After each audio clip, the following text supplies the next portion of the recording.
Om Swastiastu. Assalamualaikum warahmatullahi wabarakatuh. Salam sejahtera, shalom namo buddhaya. Pertama-tama yang terhormat Bapak Kepala Sekolah nomor 2 Ibu Bening dan juga para rekan-rekan guru yang kami hormati yang sudah bersedia hadir dalam kegiatan kami pagi hari ini, yaitu diseminasi pemahaman dan pengalaman penerapan budaya positif dengan kami CGP Angkatan 9 Kabupaten Badung, tim CGP SD nomor 2 Ibu Bening. Nah, sebelumnya marilah kita panjatkan puja dan puji syukur kehadirat Tuhan Yang Maha Esa, karena berkat rahmat-Nya lah kita dapat berkumpul pada pagi hari ini tanggal 24 Oktober 2023 dalam keadaan sehat walafiat. Nah, untuk mengawali acara, marilah kita berdoa sejenak, menundukkan kepala sejenak menurut agama dan kepercayaan kita masing-masing guna kelancaran kegiatan kita pada pagi hari ini. Berdoa dimulai.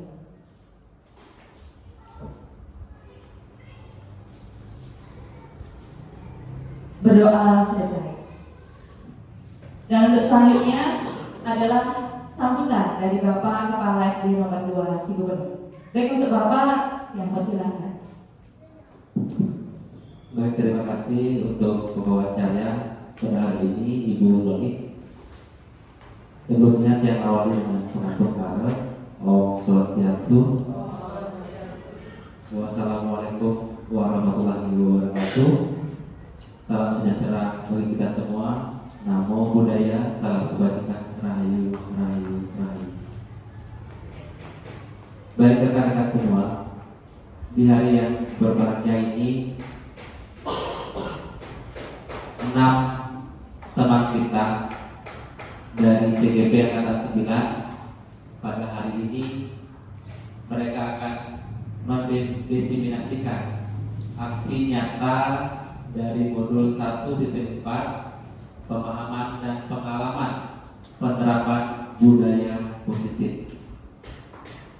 Jadi Bapak Ibu semua, penting untuk kita ketahui bersama bahwa pemahaman budaya positif di sekolah merupakan upaya untuk menciptakan lingkungan pendidikan yang mempromosikan nilai-nilai, norma, dan praktek-praktek yang mendukung perkembangan siswa secara holistik. Jadi budaya positif ini sangat penting diterapkan dalam lingkungan belajar di sekolah kita. Jadi ada beberapa hal yang mencakup budaya positif. Itu yang pertama, itu ada kesetaraan, di mana sekolah memastikan setiap siswa diperlakukan secara adil tanpa diskriminasi.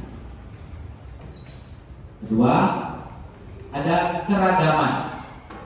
Jadi dalam keragaman ini, bagaimana sekolah itu menghargai dan merayakan keragaman budaya di antara siswa, staf, dan warga sekolah. Yang ketiga, ada keadilan. Jadi keadilan ini memastikan bahwa setiap siswa memiliki kesempatan yang setara untuk sukses dalam pendidikan terlepas dari latar belakang mereka. 4, itu ada kolaborasi, yaitu mendorong kerjasama di antara siswa, guru, orang tua siswa, dan komunitas untuk menciptakan lingkungan yang mendukung pertumbuhan positif di sekolah. Kemudian yang kelima, itu ada pengembangan karakter. Memasukkan pendidikan karakter dan nilai-nilai moral dalam kurikulum untuk membentuk siswa yang bertanggung jawab dan memiliki rasa empati dan rasa peduli. Kemudian adanya komunikasi yang efektif, mendorong komunikasi yang terbuka dan jujur antara semua pihak di sekolah untuk mengatasi konflik dan membangun hubungan yang kuat. Selanjutnya ada pendidikan budaya, di mana mengajarkan siswa tentang budaya mereka sendiri dan budaya orang lain, sehingga mereka lebih memahami dunia dengan perspektif yang lebih luas. Jadi Bapak Ibu yang hormati rekan-rekan CGP, ini merupakan pencapaian yang sangat luar biasa bagi rekan-rekan kita semua. Dengan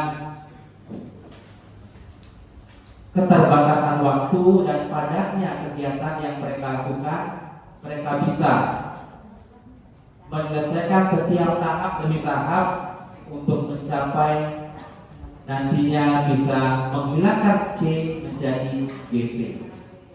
Jadi dengan mempromosikan budaya positif di sekolah, mudah-mudahan nanti bisa menciptakan lingkungan yang mendukung pertumbuhan dan perkembangan siswa serta mempersiapkan mereka menjadi warga yang berpikir terbuka dan berempati dalam masyarakat yang beragam. Mungkin itu yang bisa kami sampaikan pada kesempatan ini. Kurang lebihnya kami mohon maaf yang sebesar-besarnya. Akhir kata kami akhiri dengan Paramo Sakti. Om Sakti Sakti Sakti. Assalamualaikum warahmatullahi wabarakatuh. Salam sejahtera bagi kita semua. Namo Buddhaya, salam kebajikan. Rahayu, rahayu, rahayu. Terima kasih.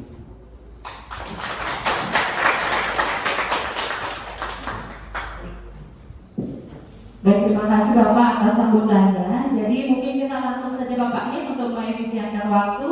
Di sini sebelum kita lanjut, karena materi ini ada 6, kita perkenalan dulu. Katanya tak kenal maka tak sayang. Tapi Bapak Ibu guru pasti sudah kenal semua sama yang kece-kece di depan ini ya. Oke, yang pertama ada Ibu Fitri. Terus yang kedua ada Ibu Dian. Yang ketiga ada Ibu Saras. Ada Ibu Rai, saya sendiri, dan yang terakhir paling cantik, paling ganteng adalah Bapak Komang Muna, ya.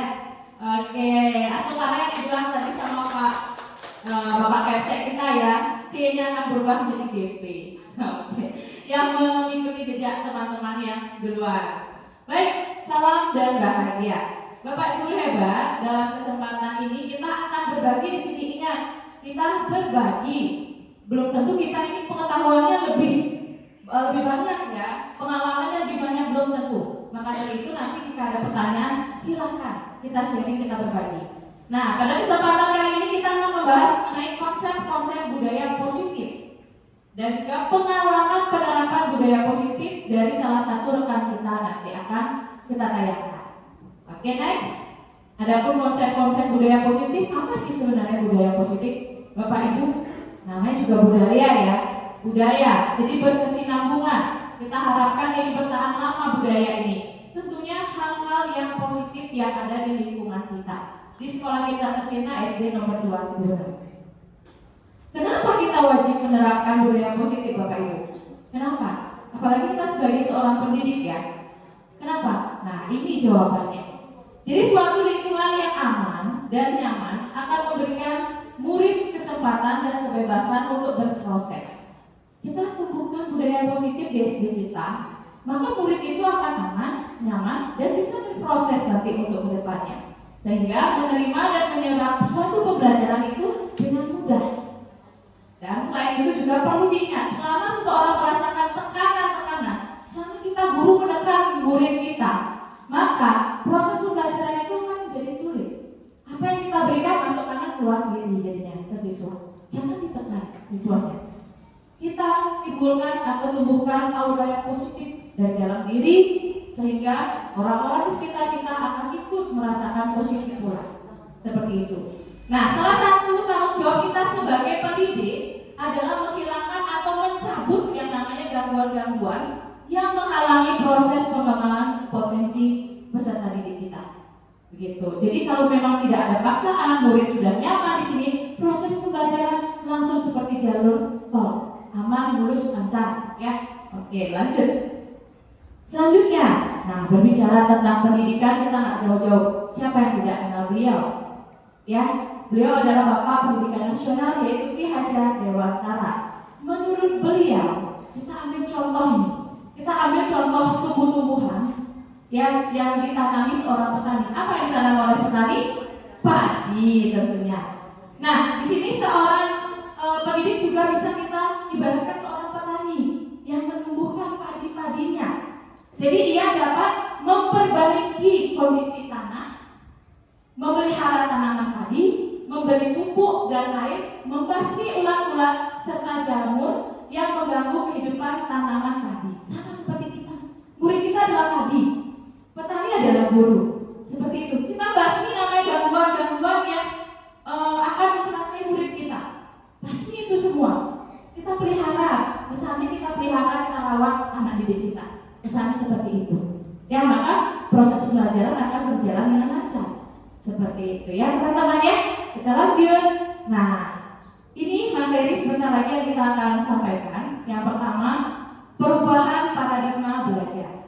Yang kedua, disiplin positif dan nilai-nilai kebajikan. Yang ketiga, motivasi perilaku dan kebutuhan dasar manusia. Yang keempat, posisi kontrol guru. Nah, sebentar kita bisa ngecek nih, introspeksi diri, refleksikan di diri kita. Sebenarnya kita posisi kontrol yang di mana? Nah, saya menjadi guru penggerak baru tahu di posisi kontrol, jujur saja ya. Terus ada keyakinan kelas, di mana nanti kita di kelas menerapkan ke anak-anak, tumbuhkan yang namanya keyakinan kelas. Tidak ada kata dilarang ini, dilarang itu, tidak ada. Nanti kita akan coba lihat contoh keyakinan kelas yang tepat. Dan yang terakhir, segitiga restitusi. Nah, ini bahasanya agak high ya, jadi agak tinggi, restitusi. Nah, restitusi itu adalah pemecahan masalah. Kita akan membuat segitiga, nanti akan disampaikan oleh Bapak Koma yang ganteng itu. Jadi, segitiga restitusi gimana cara kita biar anak itu kalau ada masalah kita tidak langsung menghukum dia. Ya, coba nanti kita simak langsung ada penerapan atau praktek yang sudah dilakukan oleh Bapak Koma. Baik, untuk efisienkan waktu, Ibu, kita lanjutkan. Lagi satu slide, mungkin akan langsung di Ibu Fitri ya? Iya, ini dia Ibu yang pertama akan menyajikan mengenai perubahan paradigma belajar. Baik, Ibu Fitri, untuk waktu yang persilakan. Baik, mohon izin Bapak Salah dan teman-teman. Saya Ibu Fitri Dewi akan memaparkan materi mengenai perubahan paradigma belajar. Untuk menambah semangat kita pada pagi hari ini, saya akan mengajak Bapak Ibu untuk melakukan kegiatan ekspresi. Saya mohon Bapak Ibu untuk berdiri.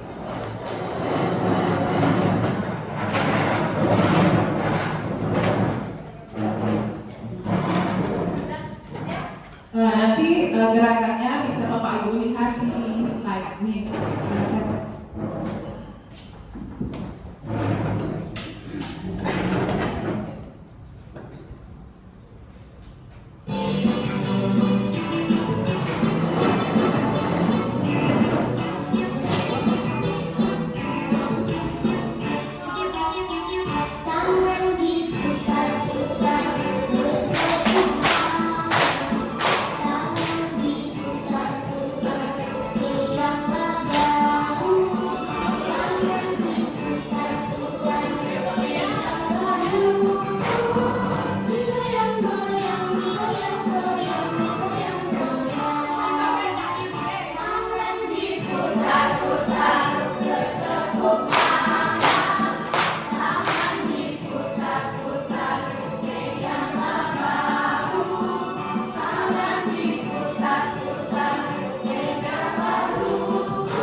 Bagaimana apakah kita lebih semangat sekarang? Dan panas? Oke, baik, saya akan lanjutkan pemaparan materi mengenai perubahan paradigma belajar. Apakah Bapak Ibu setuju dengan pernyataan berikut ini? Ya, saya ingin bertanya pada Bapak Ibu. Yang pertama mengenai hukuman dapat mendisiplinkan anak. Bagaimana Bapak Ibu? Apakah Bapak Ibu setuju atau tidak mengenai pernyataan yang pertama? Setuju atau tidak? Coba angkat tangan. Ya, setuju. Hukuman dapat mendisiplinkan anak. Ada yang ingin menyampaikan pendapatnya? Siapa yang ingin menyampaikan pendapatnya? Ibu Riri?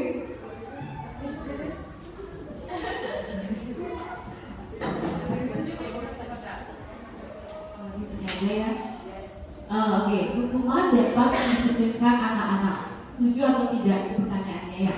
Kalau saya pribadi sebenarnya dilema ya antara setuju atau tidak. Kalau setuju itu sama dengan kita kayaknya mendiskriminasi anak. Kalau tidak setuju dengan hukuman kadang bisa mendisiplinkan anak. Jadi kalau di sini tergantung gurunya sih menurut saya. Tapi saya tidak setuju karena ada cara lain untuk kita mendisiplinkan anak. Dengan misalnya memberikan reward, memberikan contoh kepada anak bahwa disiplin itu tidak harus dengan hukuman. Itu kalau menurut saya. Ya. Ada lagi teman-teman yang ingin menyampaikan pendapatnya?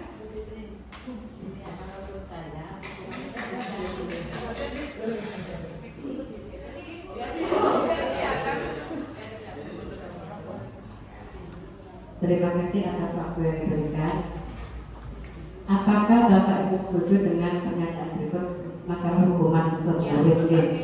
Kalau dulu dengan diberi hukuman ringan itu bisa memberi perubahan sama anak. Kalau dulu, kalau sekarang apalagi sejak adanya kurikulum merdeka, guru yang dipojokkan di sana. Kita memberi tugas saja, memberi tugas hari ini. Kalian membaca dan mempelajari, kalau bisa kerjakan yang kalian bisa. Itu aja langsung diprotes. Gitu. Jadi untuk hukuman ini kita ganti kata-katanya bukan hukuman, tapi memberi panduan kepada anak yang sifatnya itu ya ke sana, tapi dengan kalimat yang lebih apa ya, lebih merangkul gitu. Itu kalau menurut saya. Mohon maaf ya kalau kurang berkenan.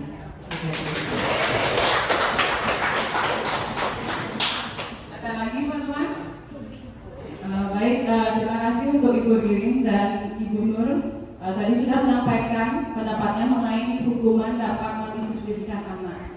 Memang benar sekali hukuman itu tidak harus diberikan kepada anak-anak, karena hukuman jika menjurus ke fisik atau psikis akan mengganggu mental siswa. Ya, mereka akan menjadi lebih takut. Lebih daya ingatnya tentang hukuman itu lebih kuat gitu. Lebih baik kita memberikan hukuman yang berupa positif, yang misalnya anak-anak diajak untuk menjaga kebersihan atau memberi tugas yang memang untuk memajukan pengetahuan mereka. Kemudian yang kedua, pemberian hukuman dengan hal positif seperti membersihkan toilet sekolah dapat meningkatkan disiplin anak. Apakah Bapak Ibu setuju? Bagaimana? Ada yang berpendapat? Kalau setuju bagaimana? Kalau tidak setuju bagaimana?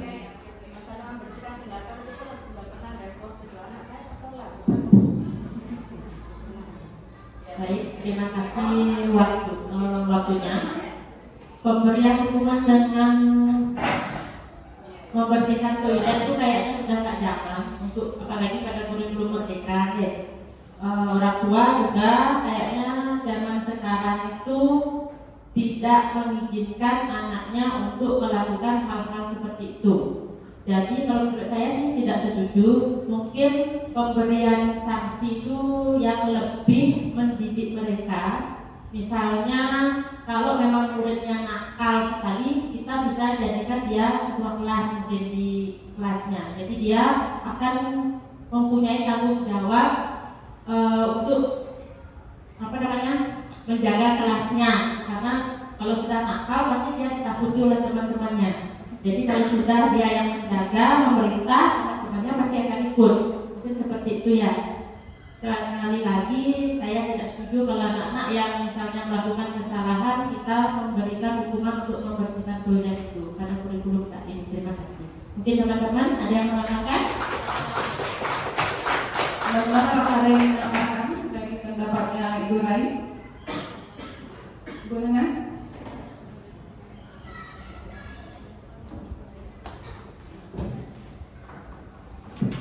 Ya, baik, terima kasih atas waktu dan kesempatannya. Saya sedikit menambahkan nih. Saya sependapat dengan teman-teman yang lain bahwa hukuman apapun bentuknya tidak bisa mendisiplinkan anak. Di sini zaman sudah berubah. Zaman sudah berubah dari kurikulum yang terdahulu menjadi sekarang yang kita terapkan adalah kurikulum merdeka.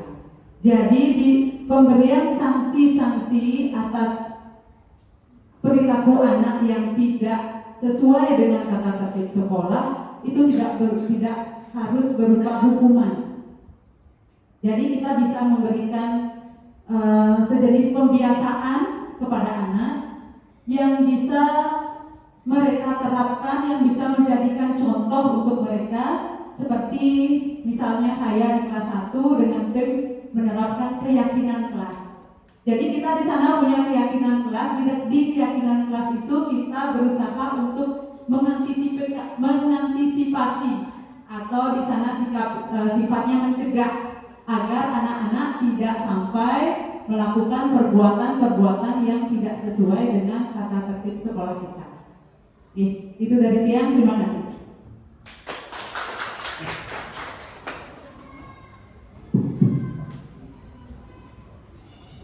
Baik, terima kasih untuk Ibu Rai dan Ibu Nengan untuk pendapatnya. Ya, saya juga setuju bahwa pemberian hukuman dengan hal positif seperti membersihkan toilet sekolah dapat meningkatkan semangat itu tidak setuju, karena kita bisa menggunakan keyakinan kelas, kesepakatan di kelas bersama anak-anak. Kalau misalnya anak-anak melanggar peraturan ini, konsekuensinya akan begini.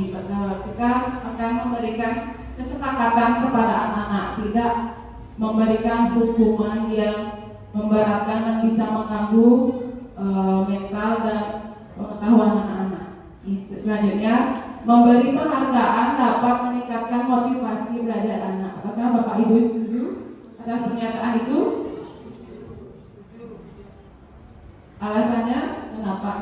Kenapa Bapak Ibu setuju atas pernyataan tersebut?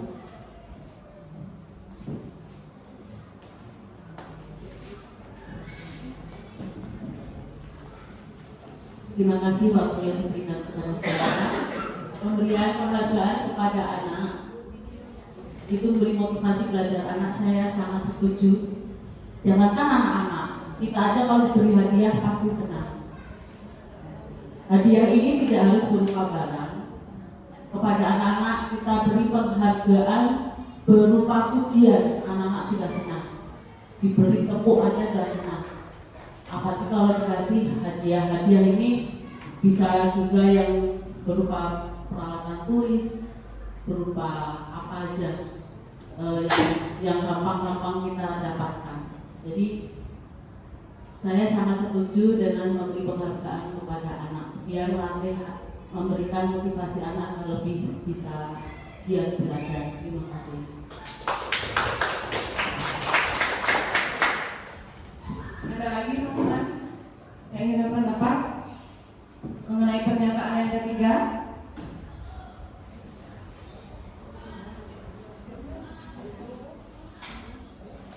Ada lagi?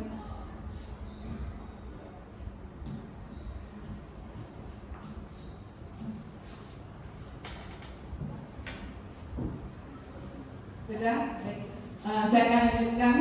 Baik, terima kasih kepada Ibu Hani tadi memberikan pernyataan bahwa setuju dengan memberi penghargaan dapat meningkatkan motivasi belajar anak. Ya, saya juga setuju memberi penghargaan dapat meningkatkan motivasi belajar anak. Tetapi kalau kita selalu memberikan penghargaan kepada anak-anak, jadinya anak-anak itu lebih termotivasi untuk mendapatkan penghargaan itu, bukan tidak mau motivasi dalam dirinya.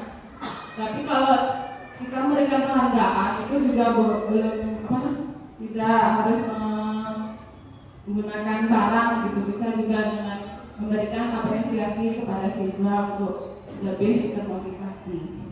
Baik, selanjutnya. Kemudian miskonsepsi tentang teori kontrol. Yang pertama, ilusi guru mengontrol murid. Kemudian ilusi bahwa semua penguatan positif efektif dan bermanfaat. Kemudian ilusi bahwa kritik dan membuat rasa bersalah mampu menguatkan karakter. Kemudian ilusi bahwa orang dewasa berhak memaksa.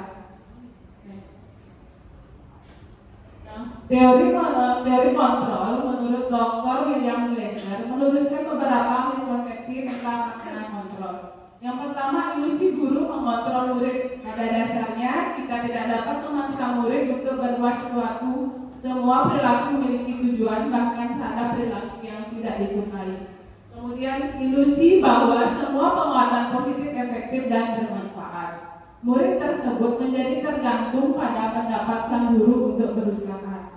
Kemudian ilusi bahwa kritik dan membuat orang merasa bersalah dapat menguatkan karakter, di mana mengontrol murid menuju pada identitas gagal. Mereka belajar untuk merasakan buruk tentang diri mereka serta mengembangkan dialog diri yang negatif. Kemudian ilusi bahwa orang dewasa memiliki hak untuk memaksa, artinya perilaku memaksa tidak akan efektif untuk jangka waktu panjang dan sebuah hubungan permusuhan akan terbentuk. Nah, bagaimana seseorang bisa berubah dari paradigma stimulus respon kepada pendekatan teori kontrol?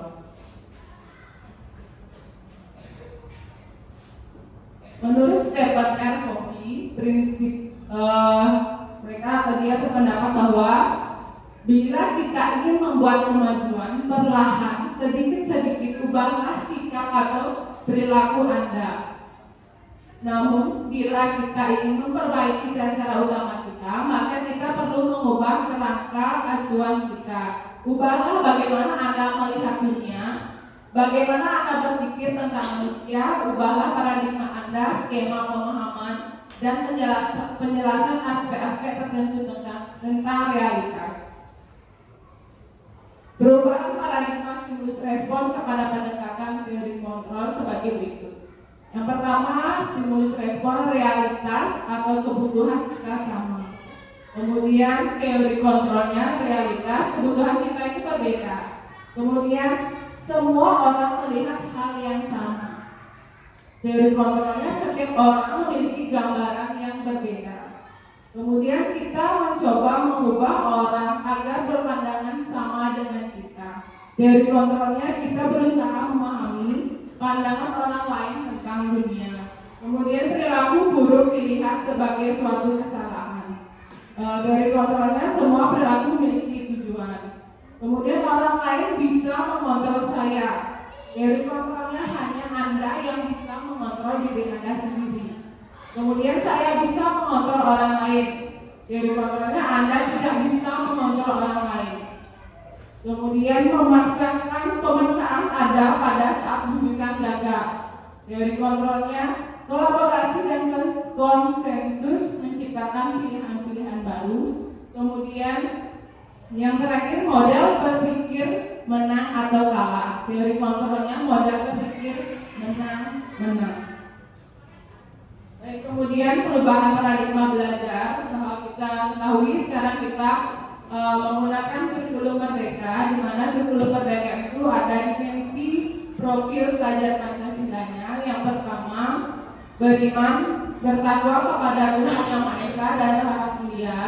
Kemudian mandiri, bernalar kritis, kreatif, bergotong royong, dan berkebinekaan global.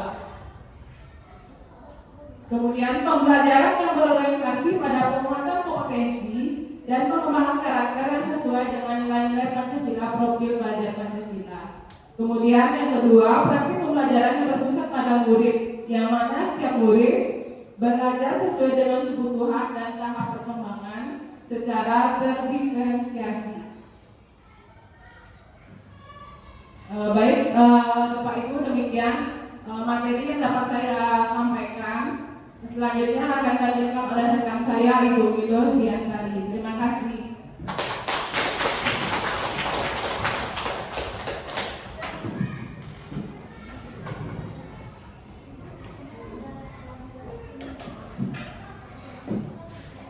Baik, terima kasih atas kesempatannya.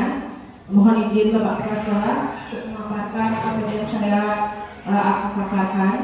Selamat pagi rekan-rekan semua.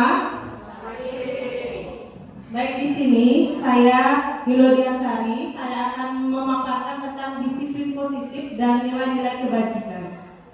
Sebelumnya saya ingin bertanya kepada Bapak Ibu, apa yang terpikirkan atau yang ada di benak Bapak Ibu tentang arti dari disiplin itu sendiri? Siapa yang mau menyampaikan pendapatnya? Disiplin itu apa sih yang Bapak Ibu ketahui?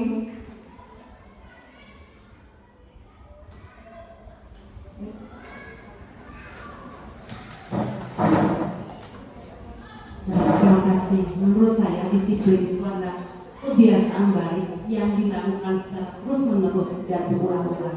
Itu akan membentuk karakter yang baik dan menjadi anak disiplin.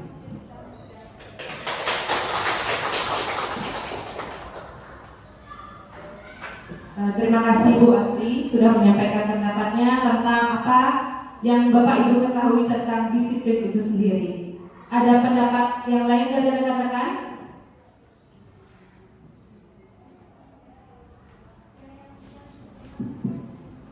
Menurut dia disiplin yang positif itu penerapan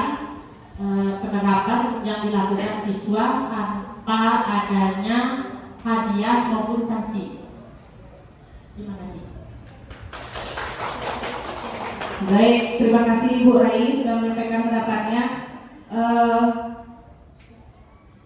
Nah, di sini disiplin itu kita sebut sebagai bentuk kontrol diri agar dapat mencapai suatu tujuan yang mulia yang mengacu pada nilai-nilai kebajikan. Di sini kesadaran melakukan sesuatu tanpa adanya soggokan, ancaman atau hukuman. Yang disebutkan tadi oleh Ibu Rai juga dan Ibu Asri, disiplin itu tanpa adanya hukuman atau sanksi seperti itu. Sebagai pendidik, tujuan kita adalah menciptakan anak-anak yang memiliki disiplin diri sehingga mereka bisa berperilaku dengan mengacu pada nilai-nilai kebajikan universal dan memiliki motivasi intrinsik bukan ekstrinsik. Dalam budaya kita, makna kata disiplin dimaknai menjadi sesuatu yang dilakukan seseorang pada orang lain untuk mendapatkan kepatuhan. Kita cenderung menghubungkan kata disiplin dengan ketidaknyamanan, di mana disiplin itu kita sering dihubungkan dengan hukuman, padahal itu sesungguhnya berbeda. Karena belajar tentang disiplin positif tidak harus dengan diberikannya hukuman. Justru itu salah satu alternatif terakhir, dan kalau perlu kita tidak gunakan sama sekali hukuman. Nanti kita bisa ganti hukuman itu dengan sebutan konsekuensi seperti itu. Next. Nah, di sini konsep disiplin dengan identitas gagal. Artinya dulu hukuman itu kita dikatakan gagal jika hukuman itu menyakitkan, tidak nyaman, murid takut, memaksa, murid menyembunyikan kesalahan, dan murid menjadi rendah diri. Tadi berhubungan dengan yang disampaikan oleh Ibu Fitri, di mana murid akan menjadi merasa takut jika diberikan berupa hukuman seperti itu, dan murid menjadi rendah diri, di mana mental siswa akan teringat selalu, oh saya diberikan hukuman, dia akan melekat sampai bisa seumur hidupnya. Hukuman itu nanti yang akan jelaskan bisa dirubah dengan adanya konsekuensi. Dan selanjutnya penghargaan. Di sini penghargaan itu dikatakan gagal jika tidak efektif. Yang kedua, merusak hubungan atau sifat iri, di mana terkadang kita memberikan penghargaan kepada siswa yang berhasil seperti itu.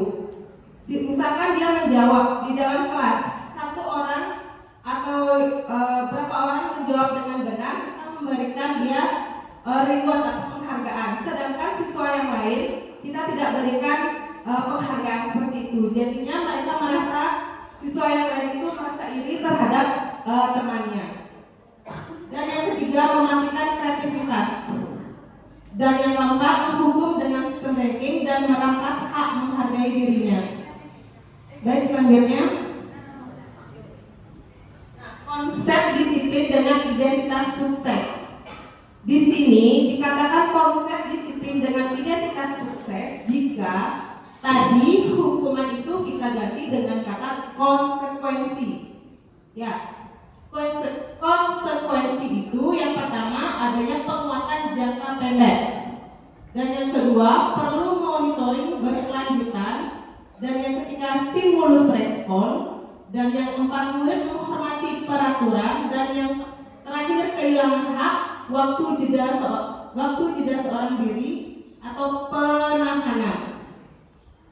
Nah, di sini yang kedua restitusi. Konsep disiplin dengan identitas sukses adanya restitusi.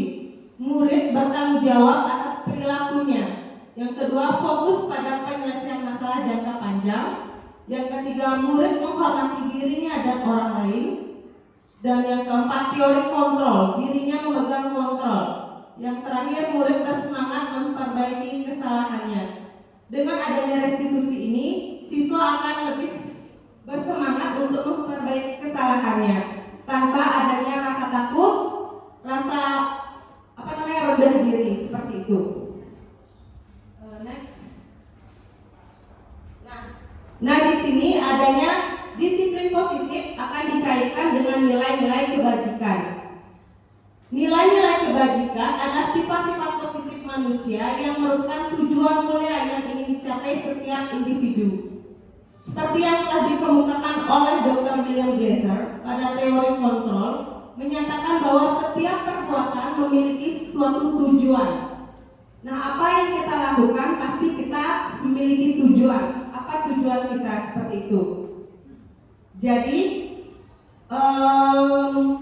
nilai-nilai kebajikan yang diyakini seseorang, maka motivasi intrinsiknya akan terbangun, sehingga menggerakkan motivasi dari dalam untuk dapat mencapai tujuan yang diinginkan. Jika kita memiliki tujuan, maka dalam diri kita akan muncul keinginan untuk mencapai apa yang kita harapkan, seperti itu. Di sini ada contoh nilai kebajikan institusi atau organisasi. Di sini saya paparkan hanya 3. Yang pertama itu adalah profil pelajar Pancasila.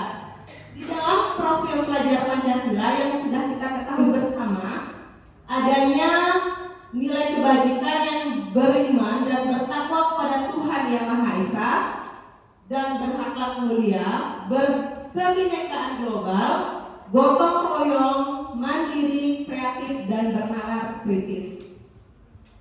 Dan di organisasi yang kedua, Ibu Primary Years Program atau PYP, di situ nilai kebajikannya adalah toleransi, rasa hormat, integritas, mandiri, menghargai, antusias, empati, keingintahuan, kreativitas, kerjasama, percaya diri, dan komitmen.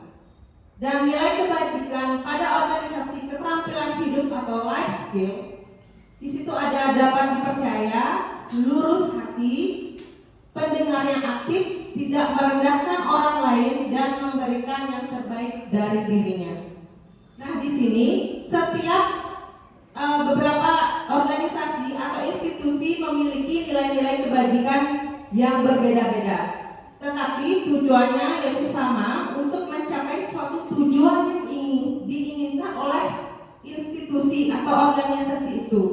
Misalkan di sekolah, nilai kebajikan apa yang kita akan inginkan dalam peserta didik yang kita bisa lihat dalam profil pelajar Pancasila itu. Di situ ada berbagai nilai-nilai kebajikan. Mungkin kita tidak bisa sekaligus untuk mencapai nilai-nilai kebajikan tersebut. Kita bisa ambil 2, 3, bahkan bisa 1 dulu yang kita fokuskan nilai kebajikan apa yang akan kita munculkan atau dengan budaya positif yang mana, seperti itu. Baik, itu saja tentang yang saya paparkan tentang disiplin positif dan nilai-nilai kebajikan. Selanjutnya saya ingin mengajak Bapak Ibu untuk melakukan ice breaking, tapi tidak ada videonya. Ya, saya menggunakan tepuk. Begini, jika ada kata tepuk dan tangan, Bapak Ibu baru mengikuti apa yang saya katakan. Tepuk dan tangan. Jika tidak ada kata tepuk dan tangan bersamaan, tidak usah dilakukan seperti itu. Tepuk tangan. Tepuk tangan.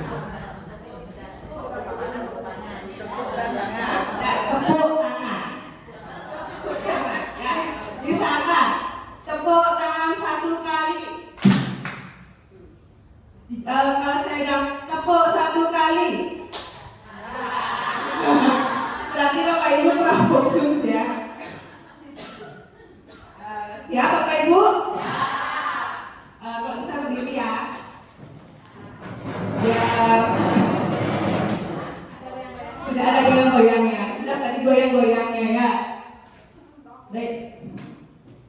Tepuk tangan 1 kali. Tepuk tangan 3 kali. Tepuk 2 kali.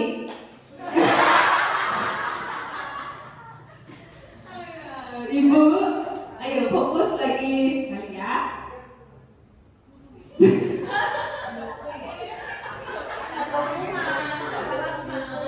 Tepuk tangan 3 kali. Tepuk tangan 2 kali. Tepuk tangan 1 kali. Tepuk 4 kali. Oke, semua sudah benar, sudah fokus. Berarti sekarang bisa dilanjutkan oleh rekan saya, Ibu Niluh Ayu Sarastuti, tentang motivasi perilaku dan kebutuhan dasar manusia. Terima kasih.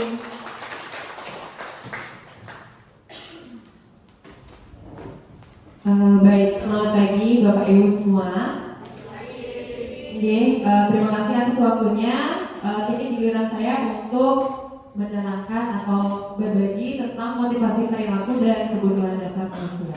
Jadi selama kita menjadi pendidik, pasti kita itu sering bertemu dengan anak-anak yang suka melanggar atau ketemu dengan anak-anak yang suka terlambat dan bertemu dengan anak-anak yang bermasalah lainnya. Jadi di tahap ini kita akan mempelajari tentang kenapa sih anak-anak itu bisa melakukan perilaku seperti itu. Silakan. Oke, jadi sebelumnya saya ingin tahu apakah pernah di antara kita itu melakukan sesuatu agar mendapatkan senyuman dari orang lain. Sekedar senyuman. Kita dandan misalnya kalau waktu masih ABG, waktu masih seperti itu.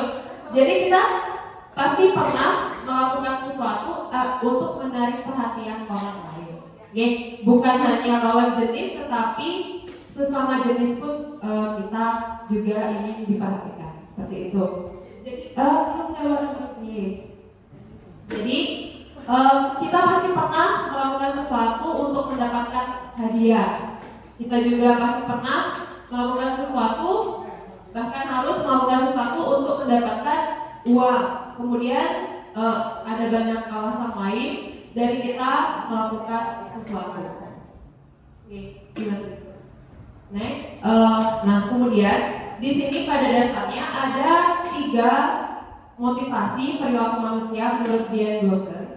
Jadi dari 3 ini, yang pertama itu ada untuk menghindari ketidaknyamanan atau hukuman. Jadi kita berusaha kalau misalnya melewati jalan besar pasti pakai helm biar tidak ditangkap polisi. Nah itu contoh dari kita menghindari suatu hukuman. Kemudian untuk mendapatkan imbalan atau penghargaan orang lain.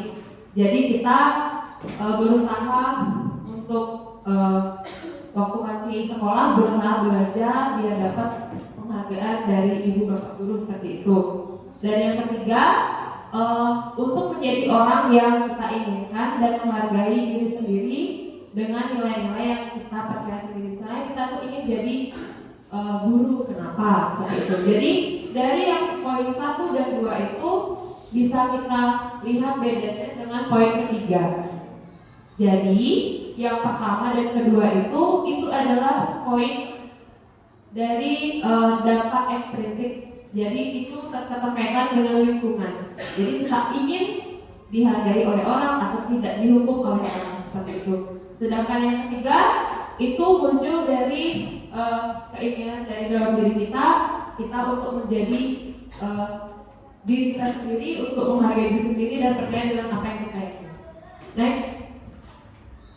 Nah, jadi untuk level motivasi yang kita harapkan, level motivasi yang kita harapkan itu sebagai seorang pendidik, khususnya itu sebagai pendidik hendaknya kita itu dapat mengubah motivasi eksternal.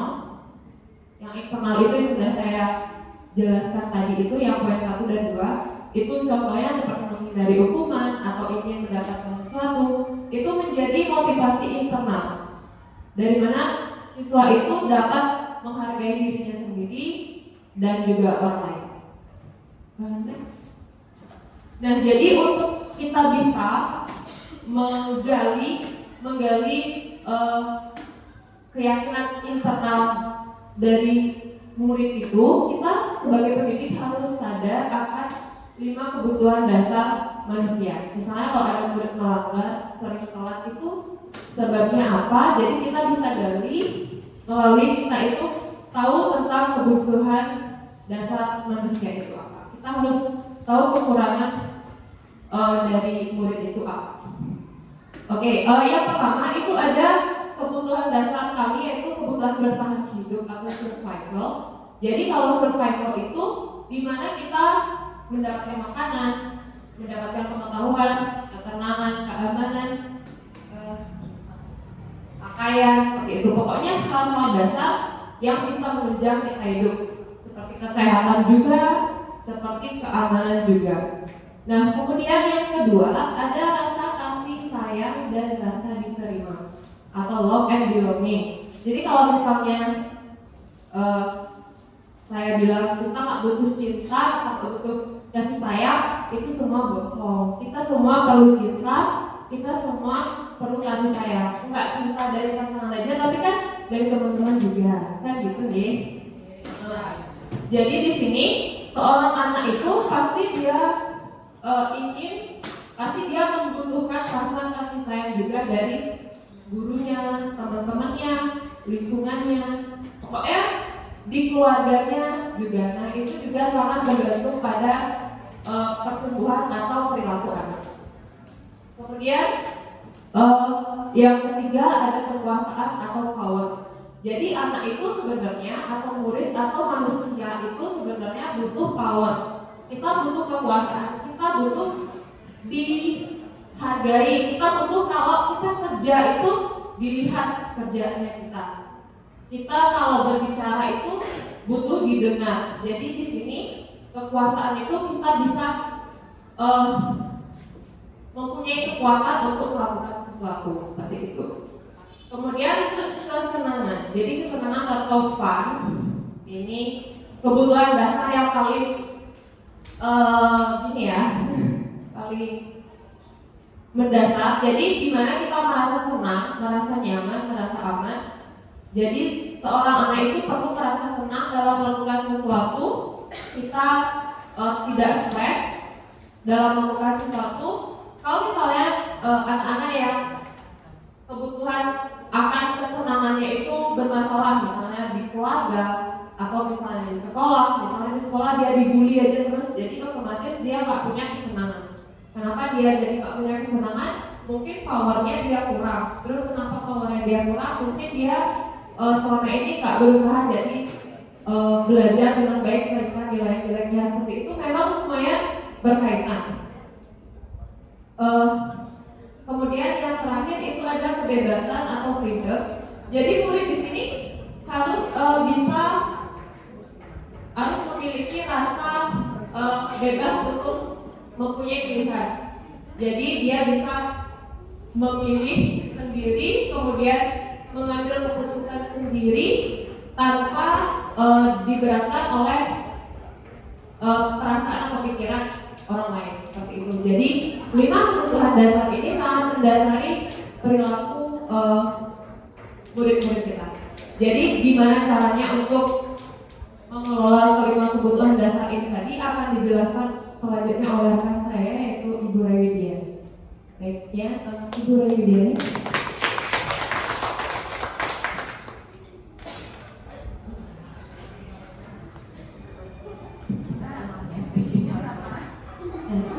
Baik, terima kasih atas kesempatannya. Bapak Ibu masih semangat? Semangat. Mohon izin Bapak Kepala Sekolah. Berikut ini adalah giliran saya sekarang ya untuk memaparkan mengenai posisi kontrol guru. Namun sebelum itu kita akan bermain game dulu sebentar. Bapak Ibu mau bermain game? Mau ya.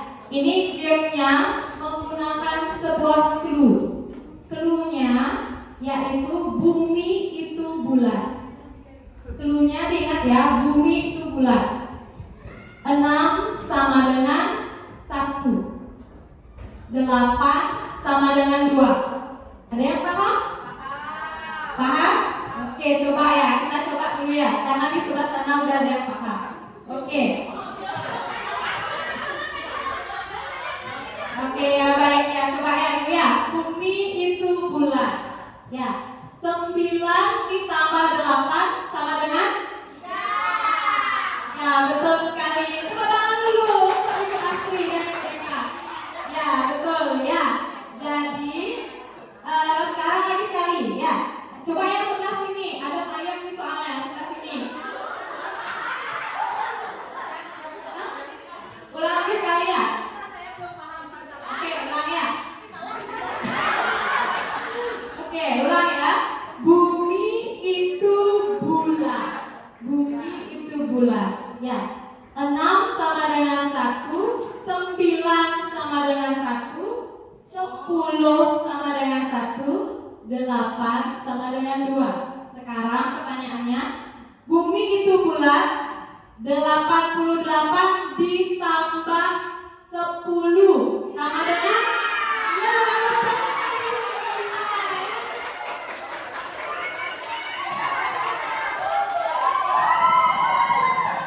mengerti Bapak Ibu?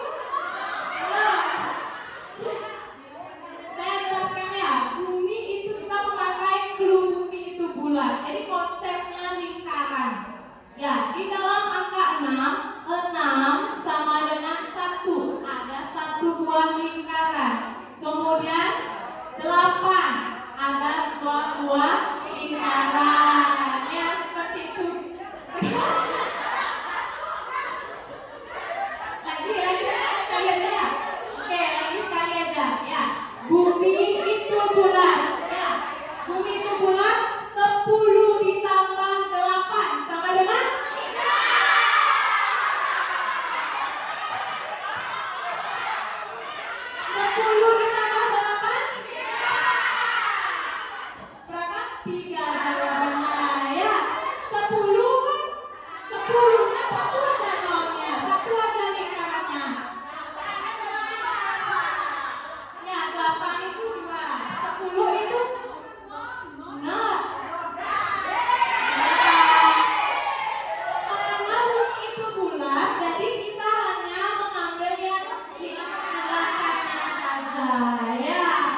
Ibu Dewi.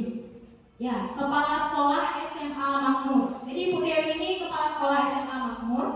Ibu Dewi baru saja mendapatkan sebuah laporan atau pengaduan dari ibunya Tisa, dari bundanya Tisa, ya, bahwa Hana menggunakan kata-kata kasar dan merendahkan Tisa di media sosial. Jadi Ibu Dewi ini mendapat laporan kalau si Hana ini merendahkan Tisa. Dia menggunakan kata-kata kasar di sosmed, ya, di media sosial. Jadi bisa dibilang dia dibully lah, seperti itu.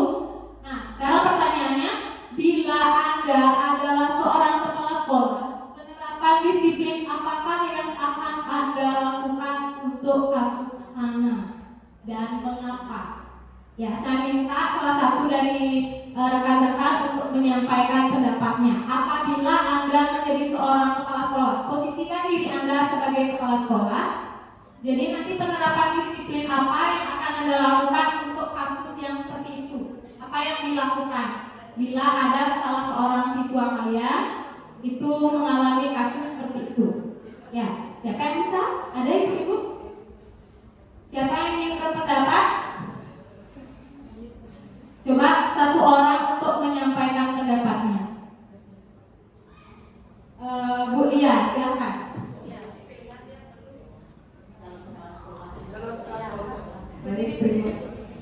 Baik, terima kasih atas kesempatan yang telah diberikan kepada saya. Ini apabila saya menjadi seorang kepala sekolah, penerapan disiplin apa yang harus saya lakukan dalam kasus ini?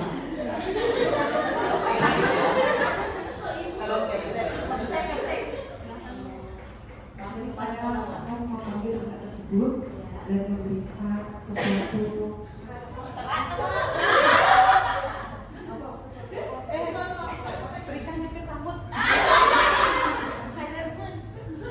Pengarahan yang baik, pemahaman yang tepat, agar mampu mendapatkan sesuatu dan bagus dari ini yang saja ya, terima kasih. Terima kasih untuk Ibu Lia sudah menyampaikan pendapatnya. Ada lagi yang ingin menambahkan? Ya, jadi di sini Ibu Lia, dia sebagai kepala sekolah akan memanggil anak tersebut, kemudian mengajaknya berbicara, ya, dari hati ke hati, menanyakan mengapa dia melakukan hal tersebut. Seperti itu, ya, lanjut. Nah, baik, di sini ada 5 posisi kontrol. Ya, posisi kontrol guru yang pertama yaitu adalah sebagai penghukum. Yang kedua, membuat orang merasa bersalah. Ya, yang ketiga ada teman, kemudian keempat memantau, dan yang terakhir sebagai manajer. Nah, kita sebagai guru pasti kita pernah melakukan salah satu dari 5 posisi kontrol ini. Ya, namun sebagai guru dari kelima posisi kontrol ini, posisi manakah? Lanjut. Nah, posisi manakah dari 5 kontrol tersebut yang sering kita lakukan? Kira-kira kita sering melakukan yang mana? Coba dipikir dulu. Ya, ini dia 5 posisi kontrol guru. Yang pertama itu adalah posisi sebagai penghukum. Ya, mana penghukum ini? Seorang penghukum bisa menggunakan hukuman fisik maupun verbal. Pasti kita pernah melakukan hal itu. Ya, yang kedua sebagai pembuat orang merasa bersalah. Ya, pada posisi ini biasanya guru akan bersuara lebih lembut. Dalam posisi ini kita biasanya membuat anak itu merasa bersalah. Kita lembut suaranya. Masa sih kamu seperti itu? Nggak kasihan sama bu guru. Nah, seperti itu contohnya, ya. Kemudian yang ketiga, teman. Guru pada posisi ini tidak akan menyakiti murid, namun akan tetap berupaya mengontrol murid melalui persuasi. Ya. Kemudian yang selanjutnya adalah posisi monitor atau pemantau, di mana monitor berarti mengawasi. Kita mengawasi murid kalau kita menggunakan posisi pemantau itu. Dan yang terakhir yaitu posisi manajer, di mana posisi ini adalah kita berbuat sesuatu bersama dengan murid. Kita melakukan sesuatu, kemudian mempersilahkan murid mempertanggungjawabkan dari perilaku yang dia lakukan tersebut, mendukung murid agar dapat menemukan solusi atau permasalahannya sendiri. Nah, dari kelima posisi kontrol ini, sepengalaman saya yang paling sering diterapkan oleh guru yaitu pemantau dan juga sebagai teman. Ya, biasanya teman-teman juga pasti sering melakukan hal itu. Namun dari kelima posisi kontrol guru, ini yang paling baik sebetulnya yang kita terapkan adalah posisi kontrol sebagai manajer. Ya, seharusnya kita dapat menerapkan itu. Ya, di mana kita itu berbuat sesuatu bersama dengan murid. Ya, kita akan membuat murid tersebut, misalnya dia melakukan kesalahan, kemudian kita mencari tahu dan dia bisa menemukan solusi dari permasalahannya itu. Itu adalah posisi manajer. Ya, baik. Sekian dari saya. Untuk selanjutnya akan disampaikan oleh rekan saya. Terima kasih banyak.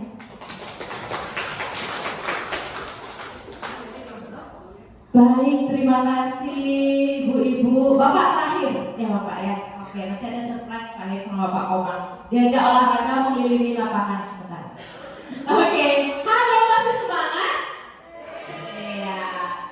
Tinggal saya sama Bapak Komang aja. Oke, ini ada kaitannya Bapak Ibu. Tadi posisi kontrol kan sudah ya. Jadi yang kita harapkan di sekolah kita bangun posisi kontrol yang terakhir, yaitu manajer. Ya, nanti ada kaitannya gimana cara kita biar bisa kita itu menjadi posisi manajer, akan ada kaitannya dengan Bapak Komamina nanti, segitiga restitusinya. Nah, ada juga kaitannya dengan saya, yaitu keyakinan kelas. Apa sih itu keyakinan kelas? Saya tahu guru-guru SD 2 sudah menempel kesepakatan kelas di kelas masing-masing. Dulu istilahnya kesepakatan kelas, sekarang keyakinan kelas. Oke, next. Baik, untuk keyakinan kelas, mengapa dikatakan keyakinan kelas? Kenapa tidak peraturan saja? Peraturan kelas saja pakai gimana? Kenapa? Karena itu berbeda Bapak Ibu. Keyakinan kelas itu akan memotivasi secara intrinsik dari dalam, dari kesadaran siswa sendiri. Kalau kita lebih ke peraturan, ya kali hanya menaati peraturan aja siswanya masuk. Jadi bukan dari dalam dirinya. Kalau untuk menaati peraturan, itu akan sewaktu-waktu bisa berubah. Sekarang taat, besok tidak. Sekarang taat, besok tidak, dan lain sebagainya. Sedangkan kalau dia pakai dengan istilah keyakinan kelas, artinya dia sudah punya keyakinan diri, sadar diri, kemauan diri sendiri dari dalam dirinya. Ya, oke, ya Bapak Ibu ya. Kita lanjut. Nah, mengapa kita mematuhi peraturan menggunakan helm saat mengendarai sepeda motor di jalan? Seperti contohnya. Terus yang kedua, mengapa kita mematuhi peraturan memakai masker dan mencuci tangan setiap saat? Ini saat zaman COVID, ya. Kita lanjut. Next. Nah, inilah perbedaannya, keyakinan dan peraturan. Mengapa kita memiliki peraturan memakai helm, Bapak Ibu, saat mengendarai sepeda motor? Untuk apa? Untuk keselamatan. Selain itu sebenarnya ada lagi. Saya tilangnya polisi. Ya, itu. Terus yang kedua, mengapa kita memiliki peraturan menggunakan masker dan mencuci tangan setiap saat? Nah, yang penting itu untuk apa? Untuk kesehatan, supaya kita tidak terkena wabah penyakit waktu zaman COVID. Sekarang pun kita wajib sebenarnya masih seperti itu, Bapak Ibu, melihat kondisi lingkungan kita sekarang. Ya, lanjut. Selanjutnya, nah ini dia tahapan membuat keyakinan kelas. Saya yakin di SD 2 tidak ada yang belum mempunyai keyakinan kelas atau kesepakatan kelas. Semua 19 kelompok pasti sudah punya. Yang pertama, kita akan membuat keyakinan kelas ini yang bersifat lebih abstrak daripada peraturan. Jadi yang lebih rinci dan konkret, yang nyata. Nah, keyakinan kelas ini berupa pernyataan-pernyataan secara umum saja, universal. Terus, pernyataan kelas ini juga senantiasa dibuat dalam bentuk positif. Jangan ada kata larangan di dalamnya. Dilarang makan saat pembelajaran. Nah, jangan seperti itu. Itu masih mengandung kata dilarang yang kesannya negatif. Kita ubah. Nanti kita ubah. Ya, keyakinan kelas hendaknya tidak terlalu banyak sehingga mudah diingat dan dipahami oleh warga kelas. Terus keyakinan kelas sebaiknya sesuatu yang dapat diterapkan di lingkungan tersebut. Semua warga kelas hendaknya ikut berkontribusi dalam pembuatan keyakinan kelas. Dan yang terakhir, bersedia meninjau kembali keyakinan kelas dari waktu ke waktu. Jadi dia bersifat fleksibel, akan berubah-ubah sesuai dengan kondisi yang ada. Ya Bapak Ibu, ya. Jadi juga kalau cara membuatnya sama seperti yang Bapak Ibu pernah lakukan. Kita kita minta pendapat dari mereka. Ya, baik. Ada satu contoh, coba bisa diperlihatkan keyakinan kelas 6 ini di SD di luar sana, di mana di situ ada bacaan hadir tepat waktu. Manakah lebih baik kata-katanya? Hadir tepat waktu atau dilarang terlambat? Iya, bagus. Seperti itulah. Jadi kata-katanya positif. Dilarang terlambat. Nah, itu masih terkesan negatif dan memaksa murid. Kalau hadir tepat waktu beda artinya di sana. Lebih halus dia. Berdoa sebelum dan sesudah belajar. Itu keyakinan kelas selanjutnya. Menjaga kebersihan kelas dan sekolah. Bersikap jujur, saling menolong, menghargai dan menyayangi, serta belajar dengan bersungguh-sungguh. Yang simpel aja Bapak Ibu, dan ingat menggunakan kata-kata yang positif. Sangat mudah membuat keyakinan kelas, hanya saja mungkin penerapannya yang sulit, apalagi dengan anak-anak. Baik Bapak Ibu, mungkin sekian saja dari saya. Saya lanjutkan yang terakhir dari Bapak Komando. Silakan Bapak Komando.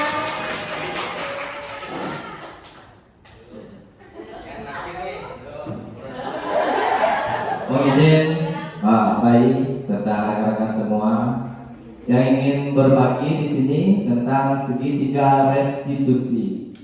Nah, jadi sebelum kita memulai, biar Bapak Ibu tidak tegang, biarkan saya sendiri yang tegang nih. Baik, ini berdoa sama Pak Bayi yang tegang di sini.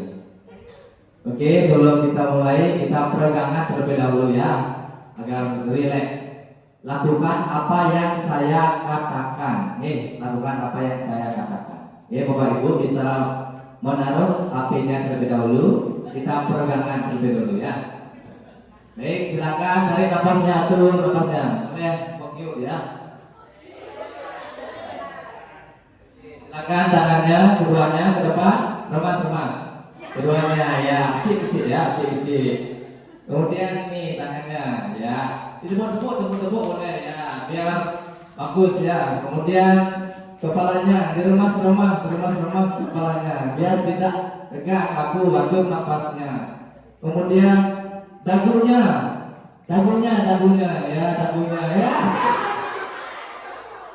Dagu ya, oke. Mungkin semua Bapak Ibu masih fokus ya, mungkin beberapa yang belum fokus. Oke, kita mulai saja sesi yang terakhir, yaitu segitiga restitusi. Nah, jadi ini terkait dengan bagaimana kita menghadapi anak didik kita yang melanggar, bagaimana kita seharusnya menyikapi jika ada peserta didik kita yang melanggar. Nah, jadi segitiga restitusi itu adalah suatu proses dialog yang dijalankan oleh guru atau orang tua agar dapat menghasilkan murid yang mandiri dan bertanggung jawab.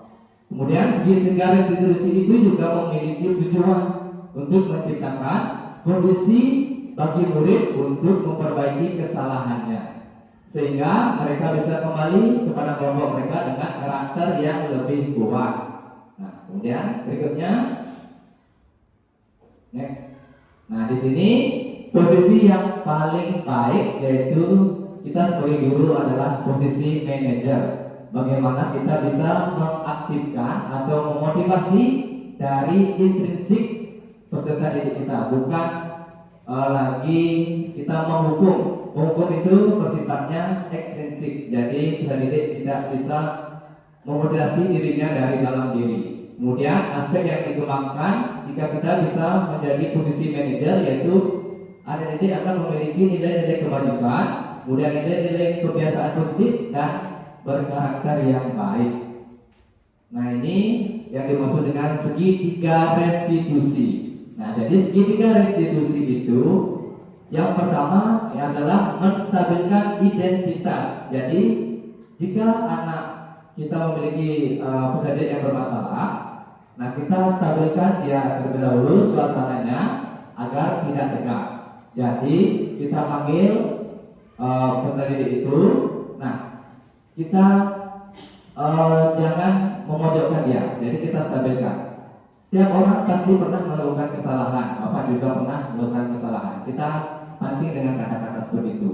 Setelah mereka setelah stabil suasananya, baru kita lanjutkan ke segitiga berikutnya, yaitu validasi tindakan yang salah. Jadi kita telusuri apa penyebab peserta didik kita bisa membuat kesalahan.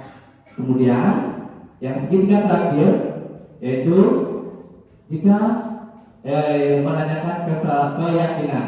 Nah, jadi jika kita sudah tahu penyebabnya, kita akan kaitkan dia dengan keyakinan kelas yang telah kita sepakati. Apakah dia sudah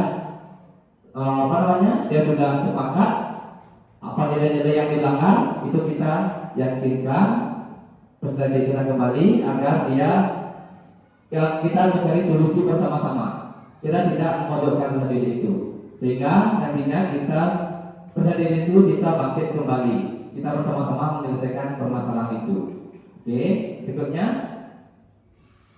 Nah, ini ada permasalahan. Ini ada video. Ini bagaimana caranya menyelesaikan permasalahan. Coba disimak. Suaranya.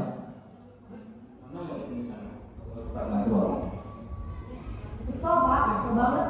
Masa aku dikatain tukang fitnah pak? Ya aku marah lah. Aku balik ke TK di depan kelas. Kesel banget. Yang pertama, menstabilkan identitas. Menggunakan kesal.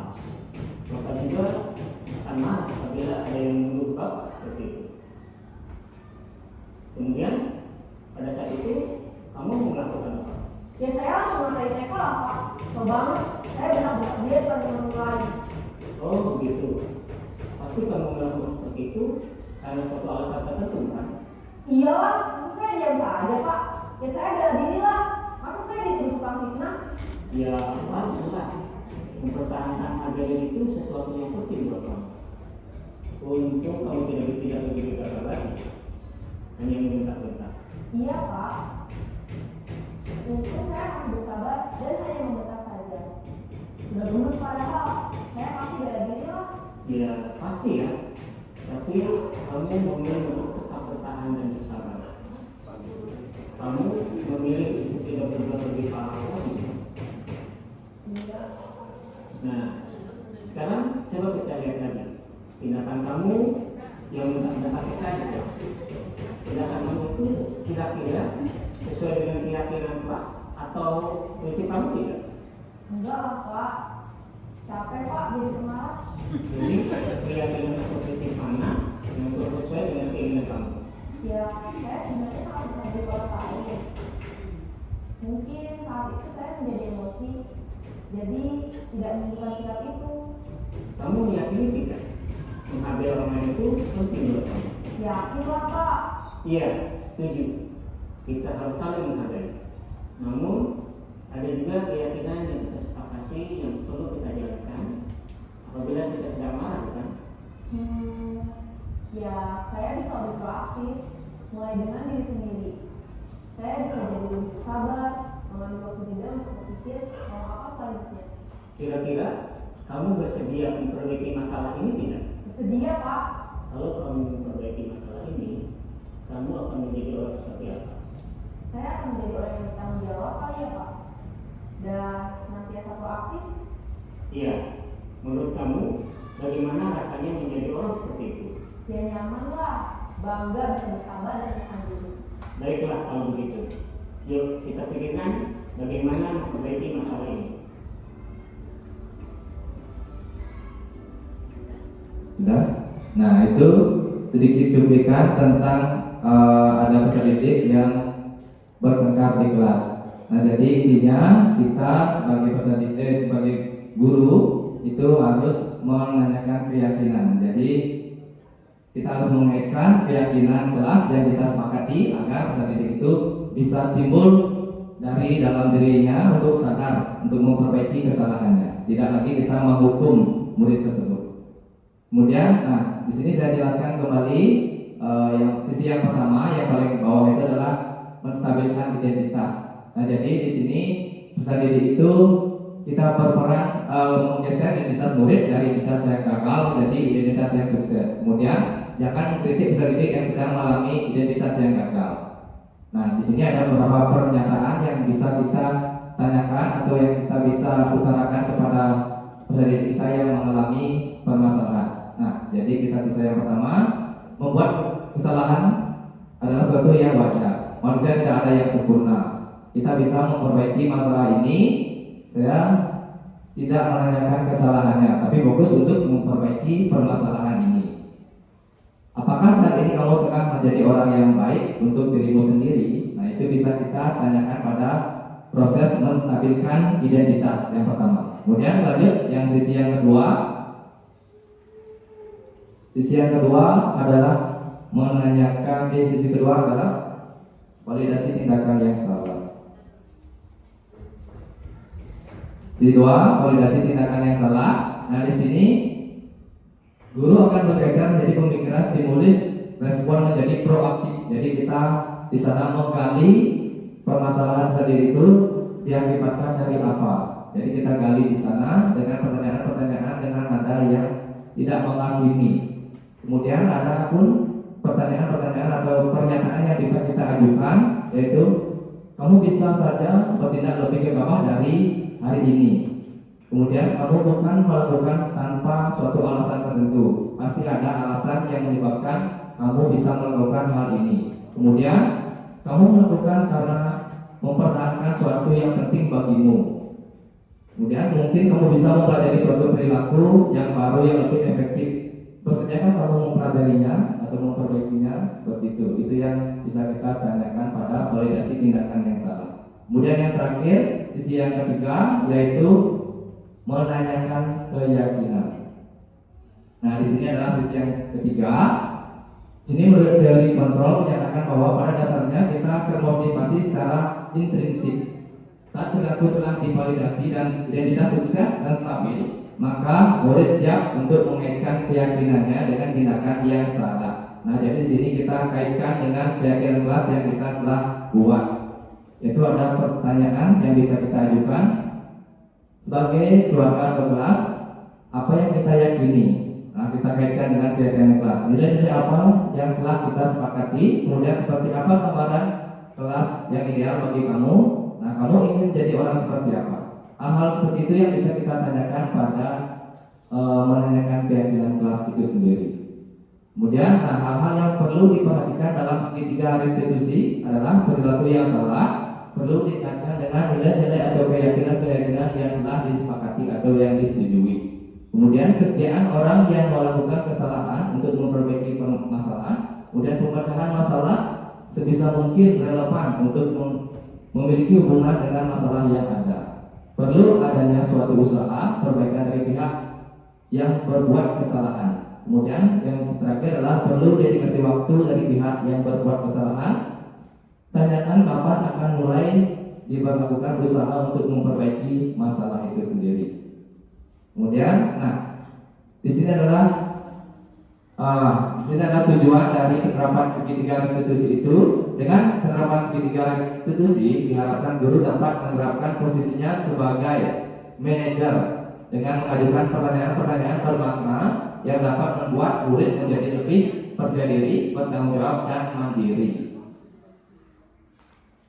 Nah, penerapan segitiga restitusi ini bertujuan untuk menjadikan murid menjadi lebih kuat secara pribadi, membuka wawasan murid agar dapat menyelesaikan permasalahan sendiri, dan murid semakin percaya diri, mandiri, dan merdeka sesuai dengan kurikulum yang sekarang. Nah, di sini mungkin ada sedikit cuplikan mengenai berbagai pengalaman budaya positif yang setelah saya lakukan. Ini hanya cuplikannya saja, sebentar. Ini ada misalkan ada anak yang terlambat. Nah, ini menurut teori seperti ini yang kita lakukan.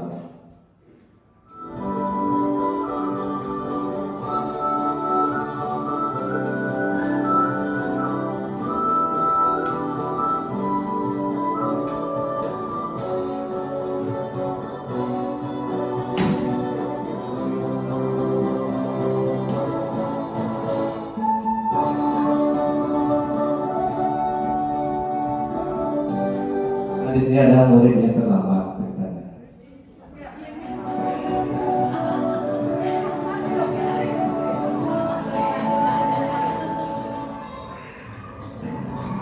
Selamat pagi, Nak. gitu. Nah, kamu tahu kenapa Bapak panggil tadi? Kenapa?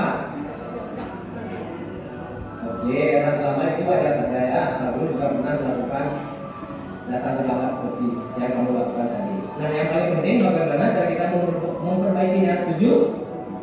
Baik, kamu terlambat pasti ada alasannya, bukan? Nah, bagaimana alasannya? Apa alasannya? Oke, benar kamu ngomong di sana? Baik, kamu tahu nilai kesempatan apa yang telah kamu langgar? Baik, nilai kedisiplinan. Jadi nilai kedisiplinan itu penting apa tidak? Baik, kalau penting, bagaimana cara kamu agar kegiatan yang telah kita lakukan? Baik, bagaimana cara kamu?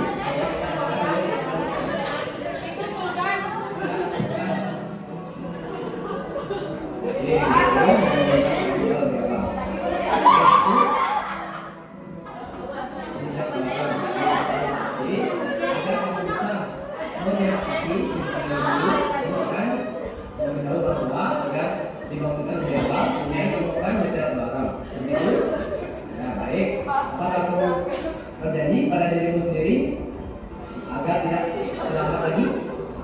Baik.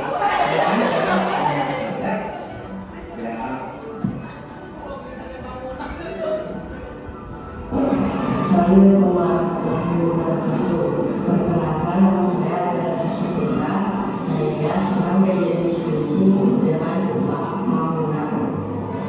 Wassalamualaikum warahmatullahi wabarakatuh.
Ini cuma contohnya.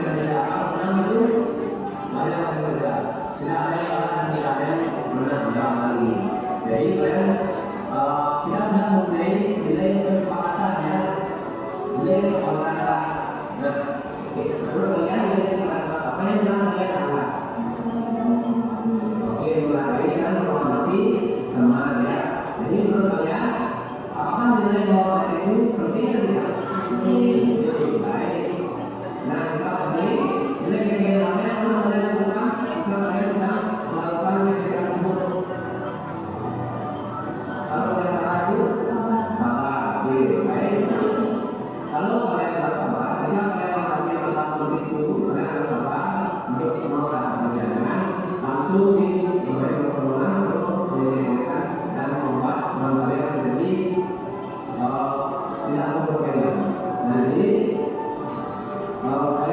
untuk memperbaiki kesalahan ini? Iya. Bagaimana cara kalian untuk memperbaiki kesalahan ini? Oke, sekarang silakan kalian bermaaf dulu semua. Selamat. Oke, dan ya akan dapat nilai kesepakatan kelas kita. Oke, kemudian dari sekarang kita harus memakai nilai-nilai yang telah kita sepakati agar kalian menjadi orang yang mampu bertanggung jawab dan mampu menghargai orang lain. Oke, baik, sudah. Ya, silakan kembali ke kelas masing-masing.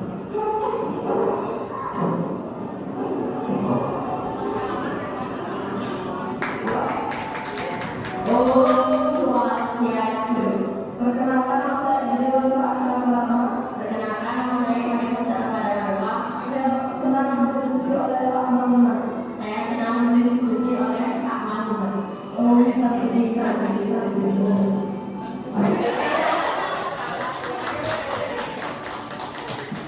Baik, itu tadi sedikit cuplikan mengenai aksi nyata tentang segitiga restitusi. Nah, mungkin sekian presentasi dari saya. Tiang aturkan pantun. Buah nanas, buah leci, dicampur gula enak sekali. Cukup sekian presentasi dari kami. Tiang aturkan para Mas Santi. Om Santi. Oh. Sedangkan pengajar praktik saya adalah Ibu Niputu Suwandewi SPG. Ibu Bapak Guru hebat, pada video kali ini saya akan Baik, sudah habis ya. Oke, sebelum menutup kegiatan pada pagi hari ini mungkin ada yang mengganjal Bapak Ibu, apa yang perlu ditanyakan terkait dari pemaparan 1 sampai 6. Silakan, mungkin kita langsung berbagi aja. Kita sharing di sini. Ada yang ingin bertanya? Ya, silakan Ibu Asri.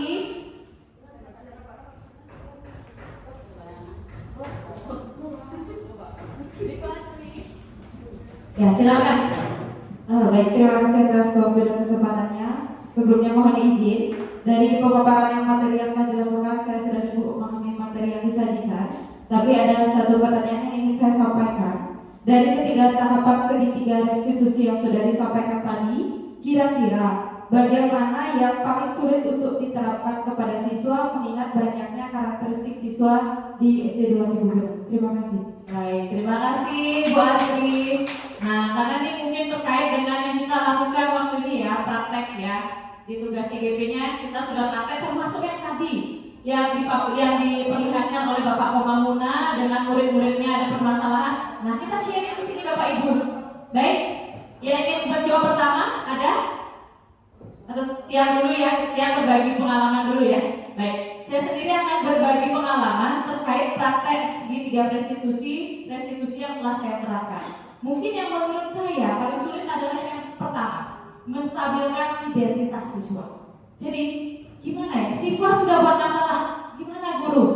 Udah marah-marah, sudah sembraut rasanya, pengen ngomel, tapi kita rem dulu. Nah, itu yang paling tersulit bagi saya untuk menahan diri. Nah, kita lihat tadi Pak Koma, sebenarnya udah terlambat ini, apalagi itu pukul-pukulan, stop, udah emosi jiwa sebenarnya, nggak bisa gitu. Kita yang pertama itulah yang menguji kesabaran kita sebagai guru. Cara kita yang pertama itu yang sulit, menstabilkan. Gimana sebenarnya kata-kata yang cocok untuk menstabilkan siswa. Gimana buat siswa itu biar tidak merasa ketakutan di awal untuk menyampaikan diri apa alasan dia melakukan permasalahan tersebut. Seperti itu yang menurut saya pertama yang sulit, menstabilkan identitas. Menghaluskan kata-kata kita, kesabaran kita di awal diuji di sana. Itu menurut saya yang sulit ya. Nah, untuk rekan-rekan saya, mungkin ada hal lain, tahapan lain yang merasa sulit bagi mereka, silakan. Ada? Oke, sama artinya ya, kebanyakan di depan. Ya Bapak Ibu, mungkin Bapak Ibu juga baru tahu, oh ternyata yang saya lakukan selama ini sudah segitiga restitusi. Pertama saya ngasih tahu dulu murid, tanya dulu murid, kenapa melakukan itu nak? Begitu ya. Seperti itu. Sebenarnya Bapak Ibu sudah melakukan itu, sudah tahap juga gini menanyakan itu perbuatan yang salah apa benar sih nak? Sudah, Bapak Ibu pasti sudah melaksanakan itu. Dan yang ketiga, kamu tahu perbuatan apa sebenarnya yang kamu langgar kalau kamu lakukan permasalahan itu? Nah, sebenarnya sama seperti kita di sini ya, masih perlu banyak belajar. Baik, begitu saja. Mungkin ada pertanyaan lain? Ya, silakan Ibu Mila, mic-nya mumpung di sana. Iya, silakan. Iya, baik. Ya, silakan berdiri Ibu Mila biar dilihat. Baik, selamat pagi. Ya, selamat Mohon pagi. maaf sebelumnya karena suara saya masih lost entah kemana. Ini masih serak-serak sedikit. Iya. Baik, mohon izin untuk teman-teman CDP Angkatan 9. Di sini saya tadi tertarik sekali dari pemaparan Ibu Ayu Sarastuti ya, di mana itu tentang motivasi perilaku dan kebutuhan dasar manusia. Yang di sini yang saya sangat tekankan yaitu kasih sayang dan kebebasan. Nah, untuk peserta didik kita ini Bu, kasih sayang di rumah pasti sudah pasti. Yang menjadi kunci kita sebagai pendidik di sekolah itu adalah ada kata kebebasan. Karena kita banyak menemukan kasus, baik kebebasan itu untuk siswa silahkan mau berdemonstrasi apalah, tetapi di rumah yang menjadi masalah kita adalah kebebasan siswa di sekolah menurut yang sendiri itu benar-benar berlebihan sekali. Ya karena apa? Ada suatu kasus kemarin mungkin sudah kita dengar, mempertahankan diri di sekolah kita harus melawan. Itu kebebasan yang diberikan untuk bertahan hidup mungkin ya, seperti yang dimotivasi hidup. Nah, itu yang ingin kita berbagi di sini.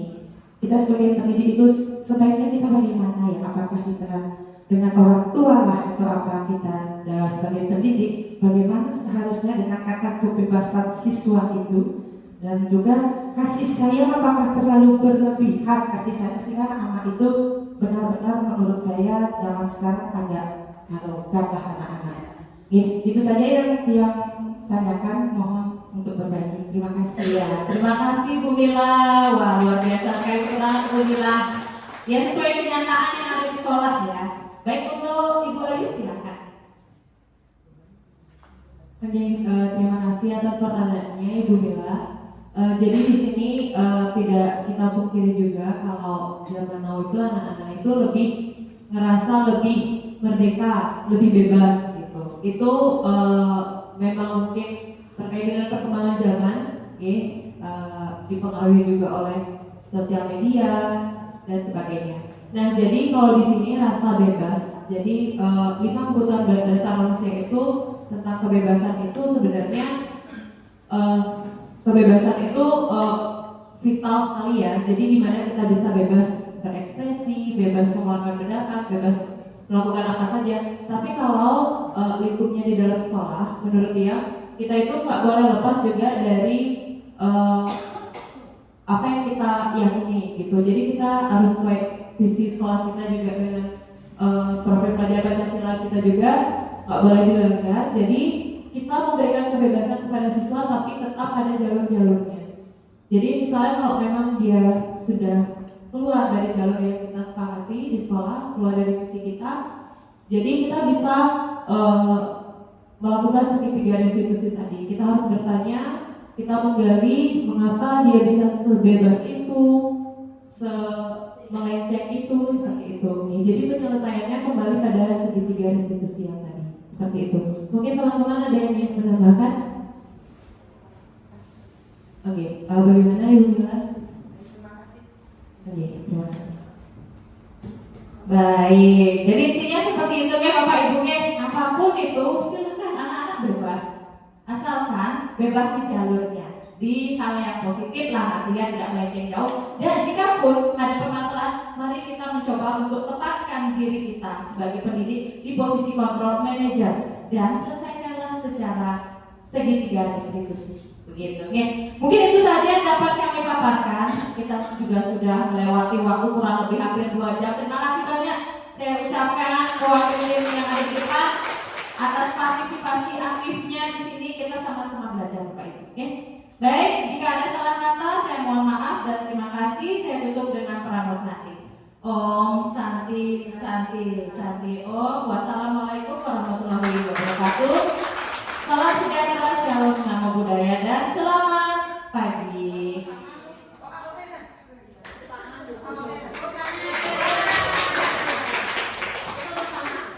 Ya, kita tutup personal.